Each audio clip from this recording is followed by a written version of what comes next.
హైదరాబాద్ శివారు గ్రామాలను మల్కాజ్గిరి మున్సిపల్ కార్పొరేషన్లో విలీనం చేసినా తాగునీటి కష్టాలు తీరటం లేదు. విలీన కాలనీల్లో నీటి చుక్కలేక ఆ ప్రాంత వాసులు అవస్థలు పడుతున్నారు.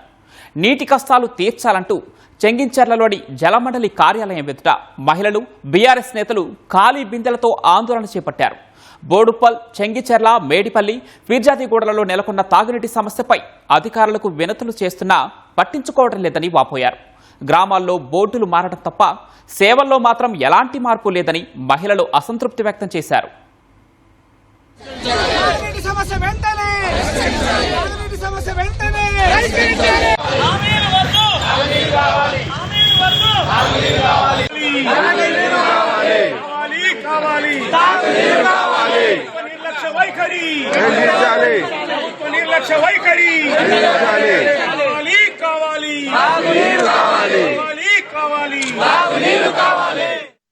మేము వాటర్ ట్యాంకర్ బుక్ చేసుకుంటున్నాం.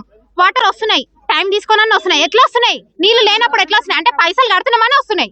పైసలు కడితేనే వాటర్ వస్తాయా, లేకపోతే రావా? ఆ వాటర్ ఎట్లా వస్తున్నాయి? వాటర్ లేనప్పుడు వాటర్ ఎట్లా వస్తున్నాయి? మాకు అదే పరీక్ష కావాలి. మాకు ఇప్పటి నుంచి డే బై డే మంజూరా వాటర్ రావాలి అంతే. నెక్స్ట్ ఇయర్ మాత్రం మా బోర్ మాత్రం ఇంత కూడా రాదు. అసలు ఒక్క బకెట్ 2 బకెట్లు కూడా రావట్లేవు. మాకు మంజూరా వాటర్ నెక్స్ట్ ఇయర్ నుంచి డే బై డే రావాలి. ఇప్పటి నుంచి మేమైతే ఒప్పుకునేదే లేదు అంతే. గత 3 నెలలుగా నిజంగా చెప్పాలంటే వారానికి ఒకసారి, 10 రోజులకు ఒకసారి, వాళ్ళకి ఎప్పుడు ఇష్టం వస్తే అప్పుడు అర్ధరాత్రి, అపరాత్రి, మధ్యాహ్నం 2 గంటలకు అర్ధగంట సేపు నీళ్లు వదిలిపెట్టుతా ఉన్నారు. దీని మీద మేము అనేక సార్లు ఇక్కడికి వచ్చి వినతి పత్రాలు ఇచ్చినటువంటి వాళ్ళు లెక్క చేయడం లేదు.